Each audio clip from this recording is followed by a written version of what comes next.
안녕하세요. 엄정숙 변호사입니다. 오늘은 상가 임대차에서 명도소송과 권리금 분쟁에 대해서 이야기해 보겠습니다. 상가를 임대하거나 임차를 하다 보면 계약이 끝나서 나가야 하는 상황이나 임차인이 월세를 밀려서 곤란한 상황이 발생할 수 있는데요. 임대인과 임차인 모두에게 중요한 문제인 만큼 자신감 있게 친절한 상담 스타일로 쉽게 설명드리도록 하겠습니다. 특히 두 가지 상황을 중점적으로 다룰 건데요. 첫째, 계약기간 만료로 임대인이 해지 통보를 한 후에 명도소송을 진행하는 경우 주로 어떤 문제가 생길 수 있는지, 둘째로 임차인의 차임, 월세 연체로 명도소송을 할 때 권리금 문제는 어떻게 되는지에 대해서 알아보도록 하겠습니다. 실제 사례를 바탕으로 시뮬레이션도 곁들여서 설명해 드리도록 하겠습니다. 첫 번째 상황인데요. 기간 만료로 인한 명도소송에 대한 것입니다. 먼저 임대차 계약 기간이 끝났을 때입니다. 임대인이 계약 기간 만료를 이유로 임차인에게 나가달라고 통보를 하고 임차인이 나오지 않으면 명도소송을 제기하게 됩니다. 이때 주로 문제가 되는 점이 몇 가지 있습니다. 첫 번째, 계약갱신 요구권과 기간의 문제입니다. 임차인은 상가건물 임대차 보호법상 계약갱신 요구권이 있어서 처음에 임대차 시작 시부터 최대 10년까지는 계약 연장을 요구할 수 있습니다. 건물주의 명도소송과 권리금에 대한 문제인데요. 다만 이를 행사하려면 임대차 종료 6개월 전부터 1개월 전 사이에 임대인에게 연장해 달라고 요구해야 합니다. 예를 들어 볼까요? 임차인 A씨는 5년 계약으로 가게를 임차했는데 아직 5년이 다 되기 6개월 전부터 1개월 전 사이에 연장 요청을 하면 법적으로 같은 조건으로 계약을 연장할 수 있습니다. 임대인은 특별한 사정이 없다면 이를 거절하기가 어렵습니다. 만약 임대인이 정당한 이유 없이 갱신을 거절하면 임차인은 계속 영업을 할 권리가 있습니다. 그러니까 임대인 입장에서는 계약 만료라고 해도 임차인이 10년 한도 내에서 계약 갱신 요구를 했는지 꼭 확인해야 합니다. 이를 무시하고 바로 명도소송을 했다가는 임차인의 갱신권 때문에 소송에서 이기기 어려울 수 있습니다. 반대로 임차인 입장에서는 계약을 연장하고 싶다면 기간을 놓치지 말고 서면으로 갱신 요구를 해야 합니다. 그렇지 않으면 계약이 끝날 때 나가야 할 수도 있습니다. 만약 계약 기간도 다 채우고 10년 이상 이용을 했다면 갱신 요구권은 없으니 그땐 계약 만료 시에 나갈 준비를 해야 합니다. 두 번째로는 통보와 묵시적 갱신인데요. 또 하나 많이 놓치는 부분이 통보 시기입니다. 임대인이 계약 종료 전에 적절히 해지 통보를 하지 않으면 계약이 자동으로 연장되는 경우가 있습니다. 이를 묵시적 갱신이라고 하는데요. 예를 들어 임대인과 임차인 모두 계약이 끝나기 전에 아무 말이 없으면 계약은 같은 조건으로 1년간 자동 연장이 됩니다. 임대인 B씨가 임차인에게 계약 기간이 끝났으니 나가달라고 미리 통보를 하지 않고 계약이 끝났다고 가정해 보도록 하겠습니다. 이 경우 법적으로는 계약이 1년 더 연장된 것으로 볼 여지가 있습니다. 그래서 임대인이 성급히 명도소송을 제기했다가 우리 계약 연장됐어요 라는 임차인의 항변에 부딪혀서 낭패를 볼 수 있죠. 임대인이라면 최소 계약이 끝나기 전 6개월 전에서 1개월 전 사이에 갱신 거절의 의사를 통지해야 하고 임차인이라면 임대인이 그런 통지를 하지 않았다면 계속 영업을 준비할 수 있습니다. 보증금 반환과 동시이행 관계인데요. 현실적으로 가장 많이 부딪히는 문제 중에 하나는 보증금입니다. 임차인은 보증금을 돌려받기 전에는 보증금을 주기 전에 나가지 못하겠다라고 버티는 경우가 많습니다. 법적으로 임차인은 건물을 명도하면서 보증금을 돌려받을 권리가 있어서 이를 동시이행 한변으로 주장할 수 있습니다. 간단히 말해서 임차인은 보증금을 돌려주시면 그때 나가겠습니다 라고 할 수 있다는 것입니다. 예를 들어 C 임차인은 계약이 끝났지만 임대인에게 보증금을 주세요 라고 요구했습니다. 임대인 측에서 보증금을 마련하지 못해서 차일피일 미루자 C씨는 계속 가게를 비워주지 않았고 영업을 이어나갔습니다. 이런 경우에 법원도 보증금을 받고 나가라며 임차인의 손을 들어줄 가능성이 많습니다. 결국 임대인 D는 명도 소송을 하더라도 보증금을 법원에 공탁을 하거나 즉시 반환하지 않으면 강제 집행이 어렵게 될 수 있습니다. 그러니 임대인은 보증금 정산 문제를 명도 소송 전에 잘 준비해야 합니다. 임차인 역시 보증금 반환 청구권을 적극적으로 행사해서 자신의 권리를 지킬 수 있습니다. 네 번째로는 권리금 문제인데요. 마지막으로 권리금 이야기입니다. 권리금이란 임차인이 그동안 영업을 하면서 형성한 가게 가치, 단골, 시설 등에 대해서 새 임차인에게 받는 돈을 말하는데요. 계약이 종료될 때 임차인은 새로운 임차인에게 권리금을 받고 나가기를 원하는 경우가 많습니다.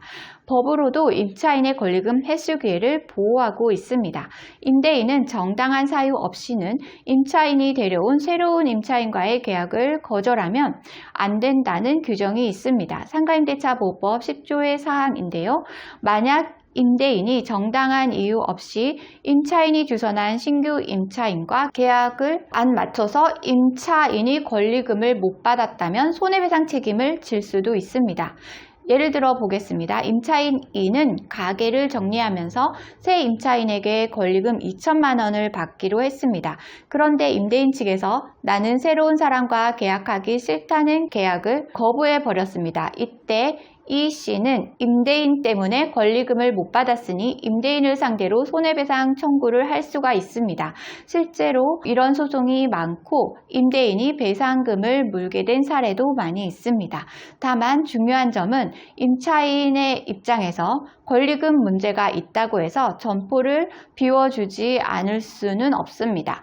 권리금에 관한 분쟁이 있다고 하더라도 명도 의무와 직접 연계되지는 않기 때문인데요. 즉 임대인이 명도 소송에서 이기면 임차인은 건물을 비워줘야 하고 권리금 손해배상의 문제는 별도의 돈의 문제로 남습니다.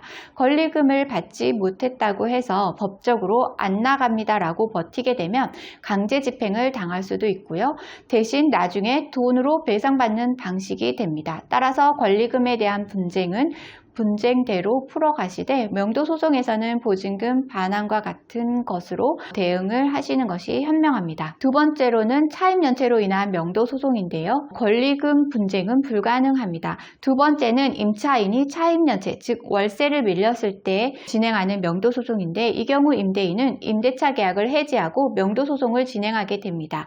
예를 들어 임차인 F가 여러 달 월세를 내지 못했다면 임대인으로서는 더 이상 계약을 유지하기 어렵다고 보고 계약 해지 통보를 한 뒤에 명도 소송을 제기하겠죠. 상가임대차 건물보호법 10조에 따르면 임차인이 상기분의 차임, 즉 월세 3개월치를 밀리면 임대인은 바로 계약을 해지할 수 있는 정당한 사유가 됩니다. 이러한 차임연체의 명도 소송의 가장 큰 특징은 임차인이 권리금을 주장할 수 없다는 것입니다. 왜 그런지 살펴볼까요? 앞서 권리금 보호 규정을 말씀드렸는데 거기에는 단서가 있습니다. 임차인이 월세를 3번 이상 밀려서 계약이 해지된 경우나 임차인의 위법한 행위로 계약이 종료된 경우 등에는 권리금의 보호를 받지 못하도록 되어 있습니다. 쉽게 말해서 임대료를 연속적으로 몇 달씩 내지 않아서 쫓겨나는 상황이라면 임차인은 권리금을 달라고 요구할 자격이 없게 되는 겁니다. 법도 그렇게 정하고 있는데요. 이는 임대인 입장에서 월세도 안 준 임차인에게까지 권리금을 챙겨줘야 하는지에 대한 부담을 덜어주는 대신 임차인 입장에서는 연체로 계약을 끝내게 된다면 권리금을 포기해야 한다는 점을 의미합니다. 사례로 이해해 보도록 하겠는데요. 임차인 G씨는 요식업을 했는데 경기 불황으로 4개월간의 월세를 밀렸습니다. 임대인 입장에서는 더 기다릴 수 없어서 계약 해지를 통보했고 G는 가게를 비워달라는 명도 소송을 받았습니다. G는 그동안 가게에 투자된 시설도 있고 단골도 많아서 권리금이라도 받고 나가고 싶었지만 이미 월세 연체로 계약이 끊긴 터라 법적으로는 권리금 요구를 할 권리가 없는 상황이 되었습니다. 결국 G는 권리금을 포기하고 퇴거할 수밖에 없었죠. 반대로 임대인은 애초에 연체를 이유로 계약을 끝냈기 때문에 권리금 문제에서는 부분에서는 비교적 자유로운 상태였습니다. 다만 임차인이 밀린 월세나 원상복구 의무 등이 남아 있을 수가 있으니 그 부분은 함께 정리를 해야 합니다. 중요한 것은 차임 연체로 인한 명도 소송에서는 권리금 분쟁이 원천적으로 발생하지 않는 구조라는 점입니다.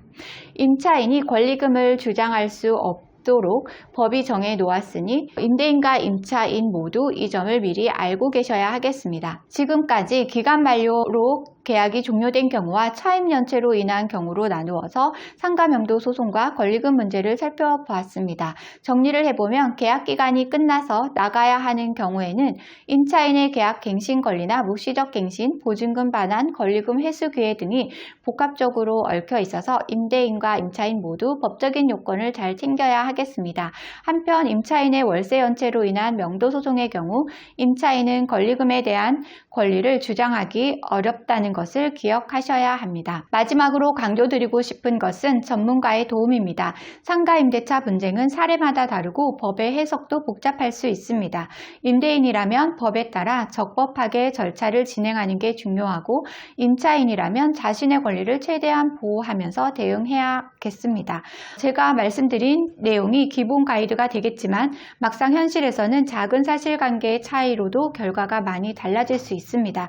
그러나 이런 상황에 놓여 있다면 반드시 법률 전문가와 함께 상담하시기를 권해드립니다. 초기 상담을 통해서 미리 대비하면 불필요한 시간과 비용을 줄이고 최선의 해결책을 찾을 수 있습니다. 시청해주셔서 감사합니다. 언제든지 법률적인 도움이 필요하면 편하게 상담받으시고 다음에 더 유익한 정보로 찾아뵙도록 하겠습니다. 지금까지 엄정숙 변호사였습니다. 감사합니다.